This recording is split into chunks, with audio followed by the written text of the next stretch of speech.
Previously on the Jay and Dan podcast. So I put a pot full of candy on the front step so it wouldn't blow away because it was windy, with an umbrella covering it. Came back, umbrella gone, pot gone, candy gone. Unlike you, we do have bowls. She put candy in the bowl. She put it on the front step. And I gotta say, everyone was very respectful. Nobody took the bowl. It was back. They put it in the tree. So our pot came back the very next day. So if we retire and I'm like hard up for money, I'll be like, hey, the John and Dan tour. Now featuring Stiff, not Stuff. Sir, let us frisk you. Meow, nothing here. Nothing here. Meow. You're listening to the Jay and Dan podcast. Pussy on the field. Dance. None of what we just heard made any sense. None of that made any sense. Rarely does. Maybe smoking something before that podcast. Hey, welcome to the Jay and Dan podcast for the week of November 11th. It's Remembrance Day. Remember our soldiers, those who fought for us. It's very simple. And you don't say Happy Remembrance Day. It's not a happy occasion. No Jay on right today. He's sick. Stoff, can we check in on him? I think we've got a line to his house. Let's. Oh, Jay, are you okay? Jay, are you there? Huh. Okay, so he seems to be under the weather. Yeah, Jay called in for the TV program last night, November 10th. Called in sick. For the first time ever. He's been at the network since 96. So he started behind the scenes and then got a job elsewhere. So 96 up until 2019, he had no sick days. And I know what you're saying. He missed time this summer. That was vacation. He missed time when he had his baby. He had a baby. He wasn't sick. So this is the first time he's called in sick. So I have the new Ironman streak on the show. I've been here since 2002. 0 sick days. And guess what our bosses give us for that? Absolutely nothing. You aren't getting awards for, hey, thanks for showing up for work every single day. And now Jay's sick for a second day in a row. So maybe he's taking that 20 some odd years of sick days and just going to spend them all at once. So we wish him the best. I think he's just got a cough. He can't speak. He didn't even leave the house this past weekend, but on Thursday's show, he could barely speak there. So he had the sniffles and then the coughies. So, yeah, we're going to have a special guest today. We're going to have a gentleman we spoke about on last week's podcast, Jesse Lumsden, Canadian sports royalty, who attended our podcast he was in Saskatoon, right? That is correct. Yes. Yeah, we saw him in Saskatoon. So we'll get his take on the take on the podcast. Why not, eh? On the CFL playoffs, on bobsledding in next to nothing. Because then bobsledders, they not allowed to close. So Jesse will join us. The Don Cherry stuff broke today. All I'm going to say is, in the past 10 years, there hasn't been a single year that went by where at least one segment of Coach's Corner, someone didn't say, is he still doing this? And did he just say that? So, he's an 85-year-old man. If I had an 85-year-old relative, I would not put them on national TV to say whatever they wanted. I'm just telling you that right there. I barely like having conversations in public with old relatives, let alone on national TV. So, yeah, that's going to be the big story on SportsCenter tonight. We have our last Western Canadian stop of the 2019 Jay and Dan podcast tour. That's Regina this coming Friday. We just got an email from the promoters. They said a handful of tickets remain. I guess it depends on how big your hands are. Yes. And the next night, we're doing the Regina Pats game, the Experience Regina game. They sent us jerseys. Crank it, stuff. Regina. Experience Regina. Regina. Experience Regina. Yeah, that's right. So all our Western Canadian cities, when you guys see a bump in tourism this coming summer or winter, you can thank us because we've raved about every city we've been in, and we will rave about Regina. We know this. Speaking to my buddy Brian, the farmer, on the way into work, he's like, well, how was last week? He doesn't talk like that, I know. How was last weekend? He speaks like a normal human. He said, how was last weekend at Winnipeg, Saskatoon? I said, you should go. I said, you would love both cities. And he's like, yeah, I know. I don't know why I haven't been. You know why? Flying in Canada is too stupid expensive. It's ridiculous. If we had airfares like they do in America, where you can fly from LA to Vegas for under $100. I flew once for $79. You cannot fly anywhere in Canada. You can't get on the tarmac for $79 in Canada, let alone have the plane leave the tarmac. Can that be my election platform when I run for prime minister? Lower airfares. I'd vote for that. Thank you. And I approve this message. Why don't we give our guest a phone call here? Thank goodness I put the winter tires on this week. We have winter Geddon, Snowmageddon going on outside our studios here in beautiful downtown Scarborough. A lot of people driving with flashers on. It's a terrifying scene. With winter tires, I got them for, something just came out of my throat there. I got them for the first time 2 winters ago. Game changer. They will change your life. I'm passing cars with abandon, and I'm only doing 100. They're doing 40 on a major highway across the city, doing 40 with their flashers. I don't know.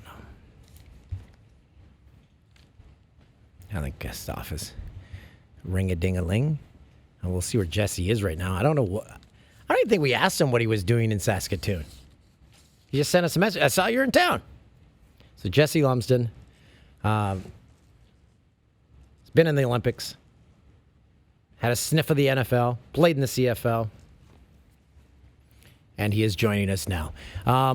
Jesse, what were you doing in Saskatoon? I don't think we ever asked you that. How's it going? Good, you? Good. Yeah, we chatted a bit about it. I was there. It's okay, though. I was there calling the Canada West, or the Hardy semifinal, the Canada West semifinal game. Ah, right. You left me tickets, and I forgot to go. No, it's okay. You had to go to Winnipeg. That's right. It was a good battle between the Huskies and the Golden Bears, though. So, how many times have you been to Saskatoon? 3, and it's all to call football games. That's it. And have you had a great time every time? Not as good as the last time. That's right. You jumped aboard the Jay and Dan Express. We just mentioned our last podcast stop is in Regina this coming weekend. So you didn't know what to expect. You said, "Hey, I'm in town. Why don't I come?" I'm like, "Yeah. Why don't you come on down? Tickets are for sale at the door. You can purchase them there." So you showed up. Your thoughts, your unadulterated thoughts on what you saw and witnessed. Well, I think I need to set the stage a bit here. So I just landed in Saskatoon, getting ready and doing my prep for the game the next day on the plane, and thinking about where to eat. And I see on my Instagram story, you and Jay posing outside the Broadway Theater. And I was like, well, I mean, I heard the Calgary show is great. One of my teammates went to see you guys in Calgary, said it was a lot of fun. So slid you a DM, and, thankfully you got back to me and hooked me up with a ticket. And off I went down the road to see what this was all about. And, sat beside a few guys from Saskatoon and Regina. It was a small theater. Yeah, it's like it was an old movie theater. So it's a great venue. but the seats are small. Yeah, you are not a small guy. And I'm not a really big guy, but it's definitely, it's not like the Cineplex Odeons or the Landmarks where you recline. So I'm, luckily I was the lone wolf. They all looked at me a little strange, but they, welcomed me in and actually gave me a beer and sat down for the show. And when you guys came up on stage, everybody loved it, and then off you guys went, and it went down a pretty deep, dark rabbit hole pretty quick.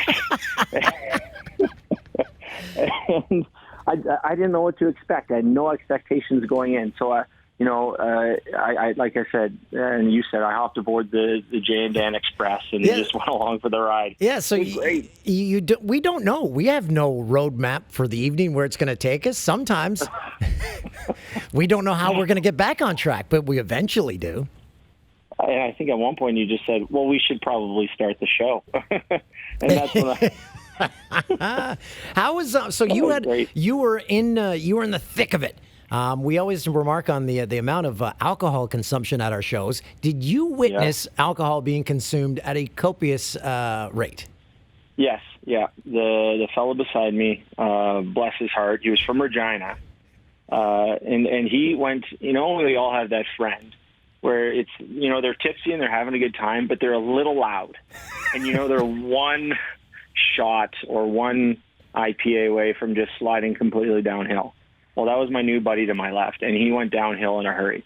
And he was definitely the drunkest guy in the audience. And so I'm trying to lean closer to the wall because people around are starting to look back at me and being like, are you with this guy? Because he's kicking seats and yelling stuff. And why is he kicking seats? I don't know. He was drunk. He got drunk. At one point, he needed to take a piss, go to the bathroom. So he stands up and stands on his seat to step over to the row behind us, thinking that was going to be an easier path to get through out of the auditorium. It was interesting. Oh, boy. Yeah, Toontown. So, yeah, a lot of people bought tickets from Regina because we didn't announce the Regina show till later. So your thoughts on Regina? That's where we are this weekend. What are the hot spots we need to hit? Oh, God, I don't know. It's Regina. do your thing and get out. Have you been to the new stadium, the new Ryder Stadium? Yes, it's gorgeous. I heard. They did a great job. Yeah, they did a great job with it. It's it's a football stadium. I don't know what to tell you. Yeah, but how would it rank next to the old Ivor Wynn? Oh, God. Well, Ivor Wynn was a special place to play football. Partly because of how close you could be to the fans and how close the fans could be to you. It's a little bit different. Ivor Wynn was probably the best. But I remember watching games as a kid in Ivor Wynn. And you could sit in any part of that stadium, and the seats were great because you're just on top of the field. You get into the new Rough Rider Stadium. It's that bigger, more elaborate sort of Coliseum-style stadium. It's gorgeous. They did a great job. I just don't know why they didn't put a roof on it. Yeah, good question. I mean, it is Canada.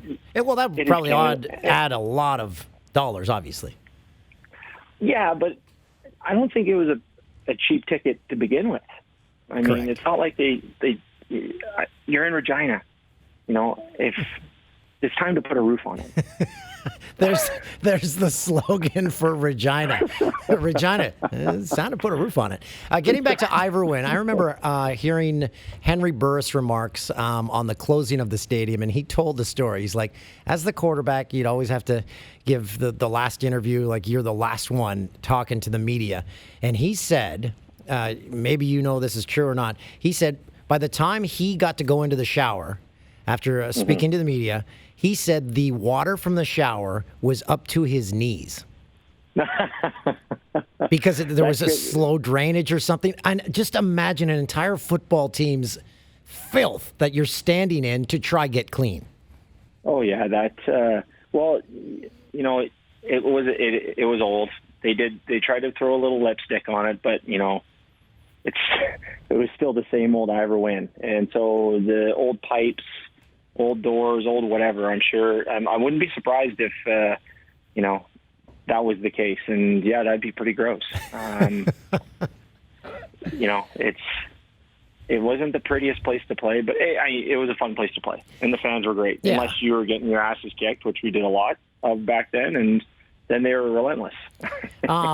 Did you get a chance to see the West semifinal this past weekend between the Bombers and Stamps? Because it was minus 22 on the field. Yeah. What is the coldest game you ever played in the CFL? It was probably. That's a good question. Well, I didn't play in any playoff games when I was in Hamilton. We didn't win punch, Dan. But when I was with Calgary, it was the last game of the season, and it was the Western Final against Saskatchewan, and it was frigid cold. But that college that was in the CFL. We played a couple really cold college games as well in Hamilton and then in Winnipeg. So I loved playing in the cold as a running back because guys don't like getting hit, and then I enjoyed hitting people. My body didn't enjoy it very much, hence a lot of the time I spent on the sidelines, and on an operating table. But I enjoyed it for some reason, and so everything hurts that much a little bit more when it's that cold outside. So you get a little extra sense of satisfaction when you run over a guy. But two things happen when it's cold, because most Canadians have played catch with a football when it's frigid, and you catch that ball. You can feel it through every single part of your hand because it's like a rock, and the ball feels hard. So those two things, man, your hands just at the end of the game just must be like icicles. Oh, yeah, and you put them in warm water, and they feel like they're on fire. But thankfully, I was just more getting the ball handed off to me, so I didn't have to catch the hot passes from Danny Mack back in the day. Danny Mack. Oh, legendary. Hey, we've never had you on the podcast before. Thank you for joining us. So we've never discussed about your athletic journey. I introduced you as Canadian sports royalty because you've played in the CFL, you had a sniff at the NFL, and now you've been in, 2 Olympics now? Three Olympics. Yeah. Okay, so we'll get to the Olympics in a second. So your sniff of the NFL, tell us about that, because you were with Washington and you were with Seattle as well, right? Yeah, so I signed as a undrafted free agent with Seattle first in 2000, and it would have been 5. So it was a pretty eye-opening experience for me. I realized very quickly that it's a different world, and I made my way through training camp and got released about halfway through, and did a lot of growing up as a player and as a person at that training camp. But it was just a spectacle that you go from Canadian college football to the NFL, and they're like 2 different planets. How many guys would be at that training camp? 200? No, not that many. That's a good question, though, and to be honest with you, I don't know. I can't remember. Probably 85, maybe 85, 90, and they dwindle it down pretty quick. And then through spring camps and mini camps and stuff like that, as for the rookies, and then you get into main camp. I'm sure you can, somebody listening right now who's a bigger NFL fan than I am will know the actual numbers and when you have to be by your main roster and all that sort of stuff. But there's a lot of guys and a lot of talent and a lot of good athletes, and and you're fighting for your place at the table. It's intense, and that helped me a lot going into Hamilton. And then the next year I signed with the Redskins as a free agent, and I had a much better just overall experience as a player and as a person. And then going into week 1, actually, was when I got released.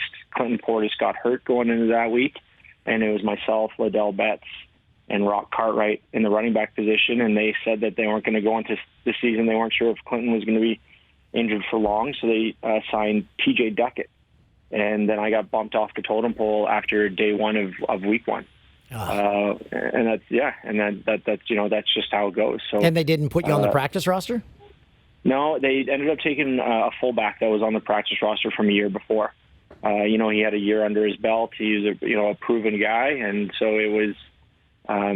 My agent called around to a couple other teams, and I had some good showings in preseason against the Ravens and against the Jets.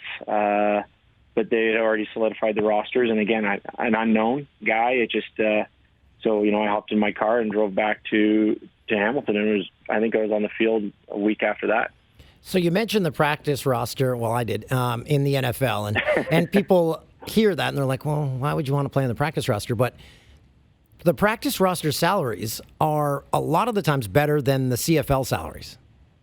Back then, for sure. I mean, I think the salaries improved quite a bit since I was playing in the early to late O's of the 2000 era, but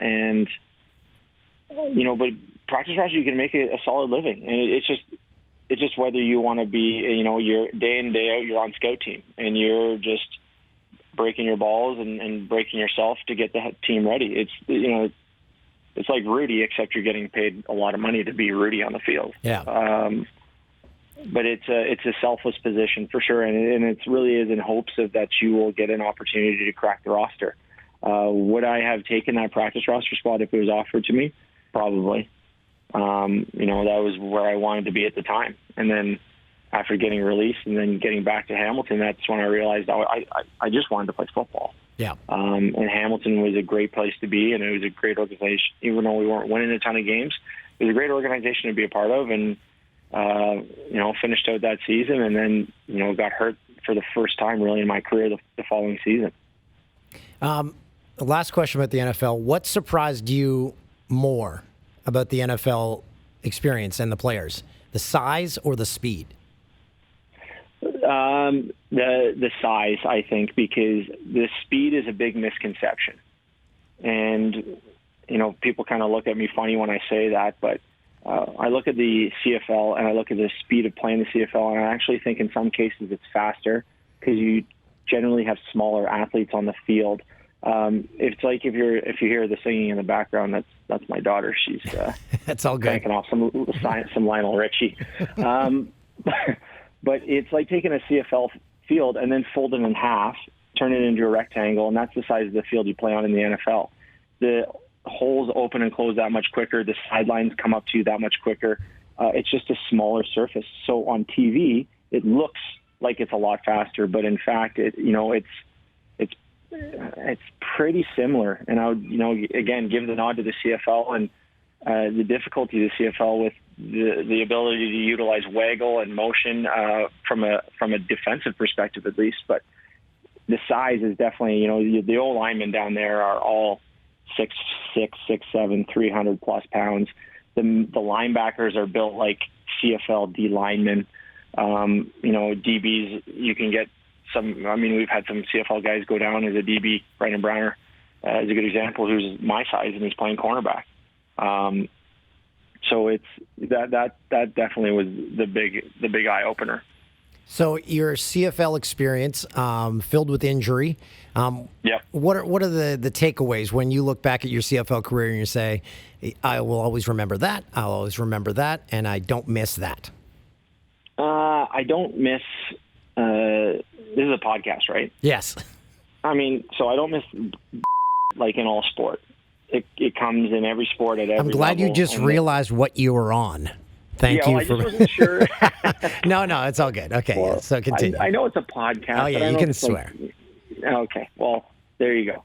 But the guys that I played with were fantastic. I have lifelong friends, and that's really at the end of the day what you remember the most. And that's coming from a guy who didn't win a Grey Cup. So that's really my only answer, and the only option I have is the people that I played with. But if you talk to a lot of the guys, it is I loved game day. I loved going to battle on the field, and the guys that I met along the way.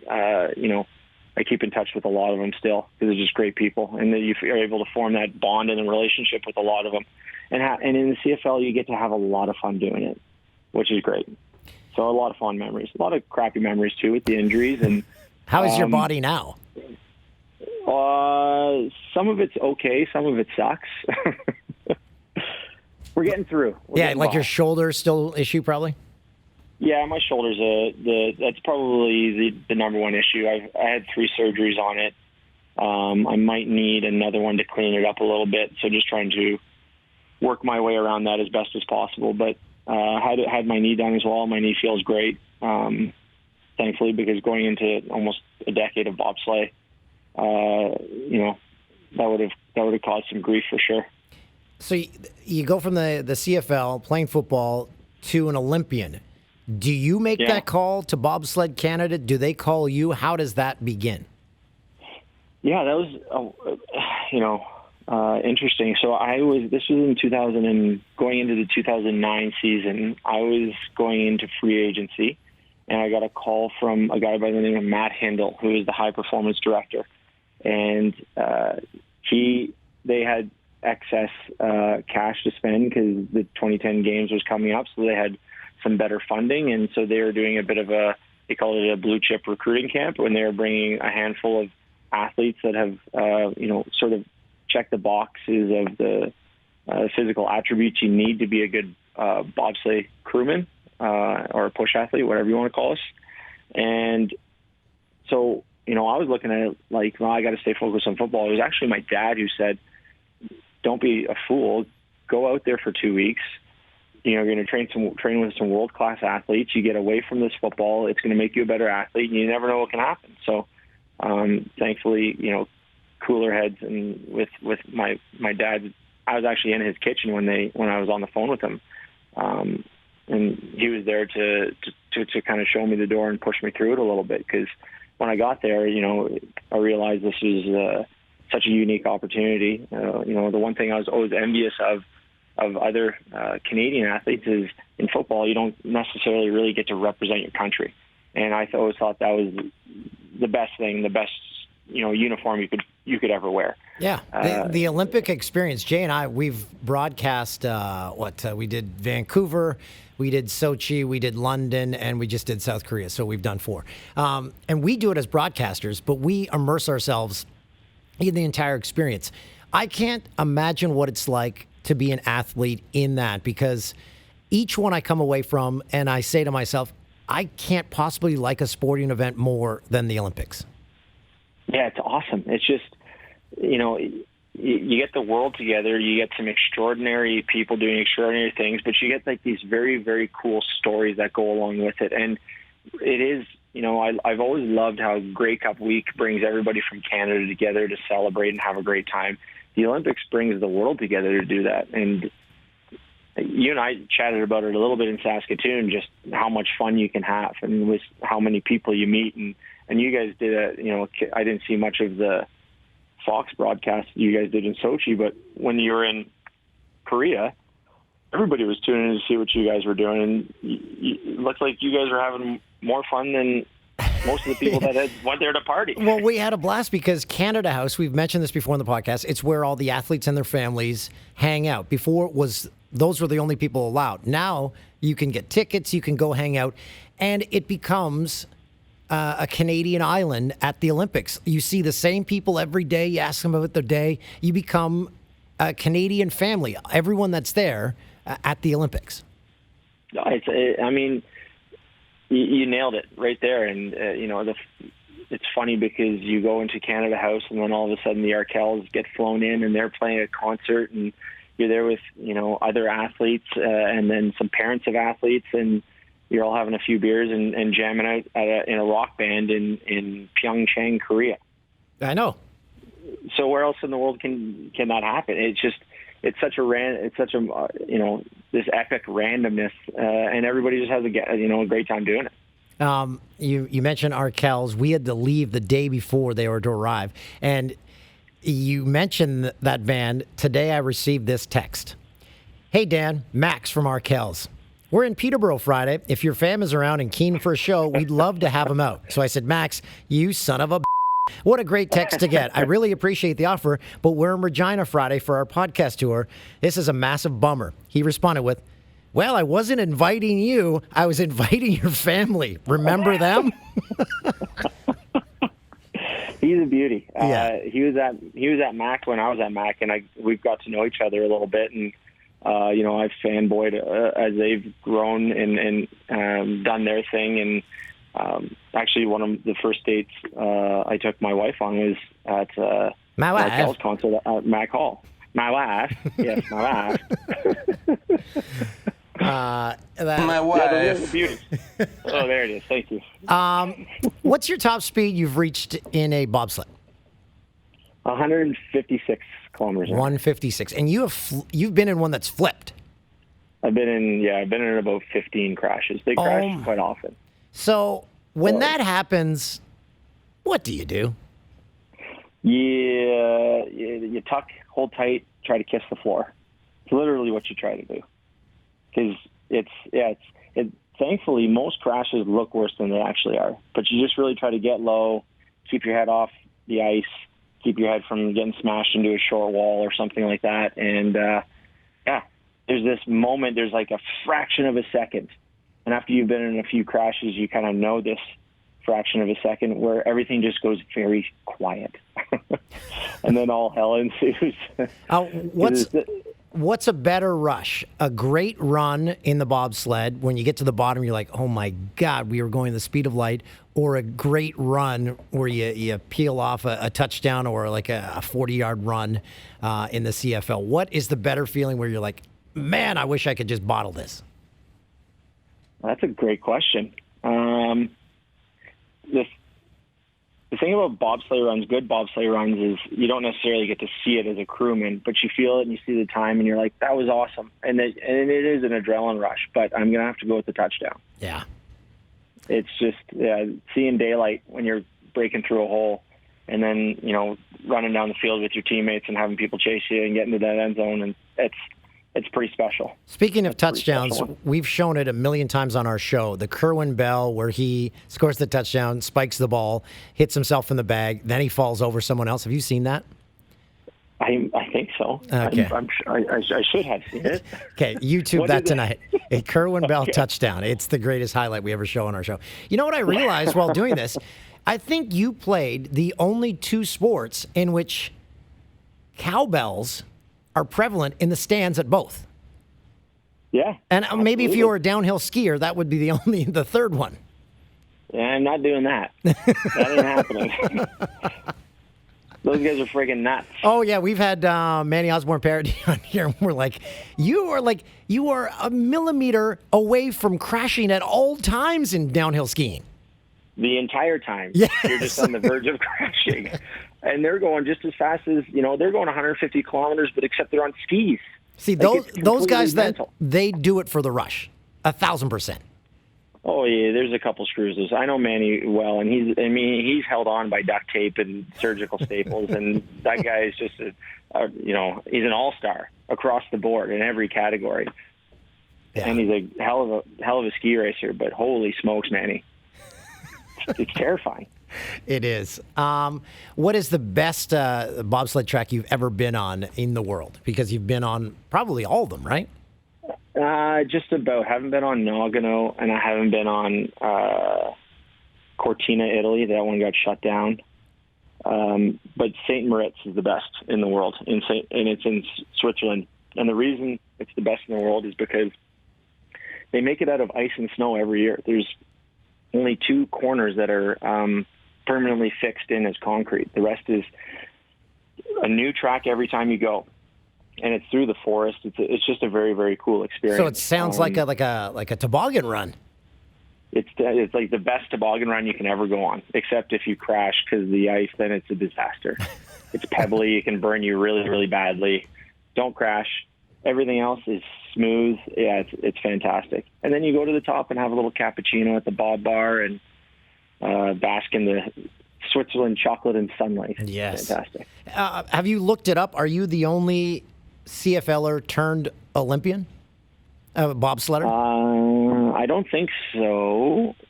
Chad Rempel came out the year I came out. He didn't end up making the team. He went back to play football. And then Sam Giguere has slid a couple of years as well. I think he retired last year from football, and I'm not sure if he's going to come back to bobsleigh or not. So there's definitely been a few of us. I mean, Herschel Walker paved the way for football players in bobsleigh. Final question. You don't wear a lot of clothing when bobsledding. Are those uniforms insulated, or are you freezing the entire time?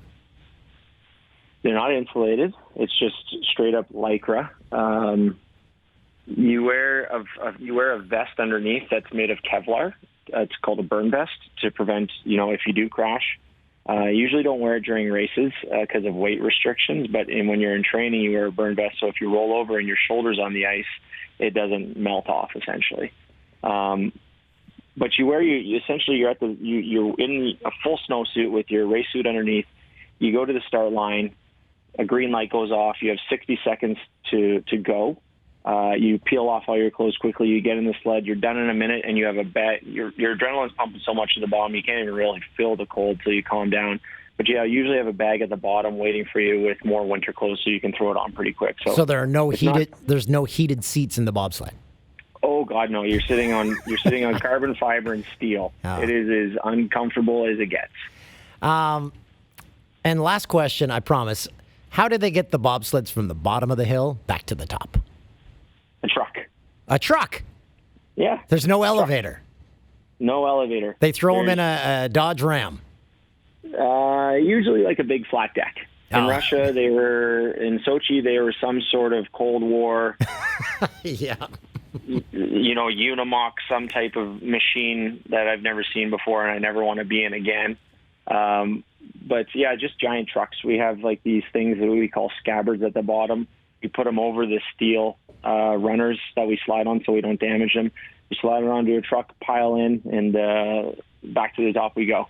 How do you explain Russia to people? Because when people ask me about my experience covering the Sochi Olympics, they're like, how was Russia? My response is, it was Russia. It was Russia. Yeah, it was Russia. Think of like when somebody says it was Russia and you just kind of go, yeah, I get it. Yeah. You don't need to explain it beyond that. The movies do a pretty good job of nailing it on the head there. Yeah. It has its charms. Oh, it does. I have one suggestion for the Russians. Maybe a smile. Maybe just one a year. Yes, they're a little tough to warm up to. Yes, but you get into the vodka with them though, have a couple. And if you ever say "Das Vidanya" to a Russian, I don't know what it is. You say "Das Vidanya," which is like good night. They smile from ear to ear if you just say those words. I don't know what it is, but if you see someone in Russia at night, just say "Das Vidanya" and they're your friend for life, or at least for the next 2 seconds. Yeah, exactly. Well, like they will warm up, and they're lovely people. You just got to break down a couple walls to get to them. They're softies at heart. Aren't we all? Aren't we all? We're human. We all bleed red. We all enjoy a glass of vodka every once in a while. Yes. Well, that's all we had. We had vodka and McDonald's our entire time there. Because we went to the as you know, Olympians. Well, you guys got free McDonald's. We didn't, but it was the only food that we kind of knew. Yeah, it's the food. That's another thing, to the Russians. A couple cooking classes, maybe. That might get Chef Ramsay over there. Yeah. Run a couple workshops. You'll be laughing. Yeah. But yeah, the food was tough. The food was tough. Oh, well, we survived. And we survived this podcast. Jesse, really appreciate you coming on. Can't wait to see you in Regina this coming Friday night. Am I coming to Regina? Yeah. You don't know? Yes, you're booked in that show. Am I? Okay, perfect. I will see you Friday night. Okay. Thanks, buddy. Thanks, Josie. Talk to you later, buddy. That's Jesse Lumsden, Olympian, CFLer, all-around great guy. Stoff and him did not get along at all. I don't know what happened between you two. Big bar brawl. No, everyone gets along with Stoff. Okay, so yeah, the last Western stop of the Jay and Dan podcast tour is this coming Friday. What the hell is the date of that, Stoff? That would be 5 days from now. By my calculations, the November 15th. 15th, yes. November 15th. Go to eventbrite.ca. A handful of tickets left. All depends on the size of your hands. It's guaranteed to be a good time. Special guests. Let's send 2019 out in style. Regina, we're diving into you for the entire weekend as we'll be at the Regina Pats game on Saturday night as well. Hopefully Jay's well enough to... Oh, we should check in. Maybe he's had time to get better, but we've got Jay again on the line. Jay, how you feeling? Oh my.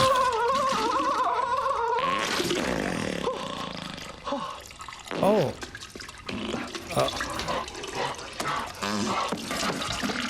Okay, so I guess he's still. Now it's reached his posterior. At least he ditched the cough.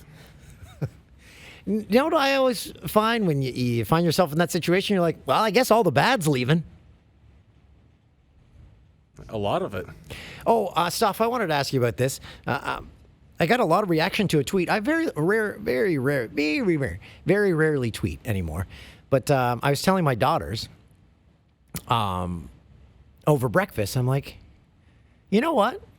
So when I get up, I weigh myself, and then I go pee, and then I weigh myself again. I weigh myself after I pee every morning because it's right there. I'm like, why not? Do a little science experiment every morning. Sometimes my pee is almost a pound. That's a lot of water, Philsy. But everyone was like, oh, I wonder if you do it for number 2 before and after. I'm like, no, because I do that in a different bathroom, and the scale's not there, so I only do it for pee. What if the weight went up? How would you go on with your day? I would be rattled. Yeah, Sometimes I think have so. peed, and there was no change in weight. I'm like, how did that happen? So anyway, when you find me dead in my home when I'm older, I'll just have a log of my weight before pee, after pee, for like 23 years straight. And would you like for me to take the last measurement at that point? But you'd have to squeeze it out of me. Hey, what are friends for?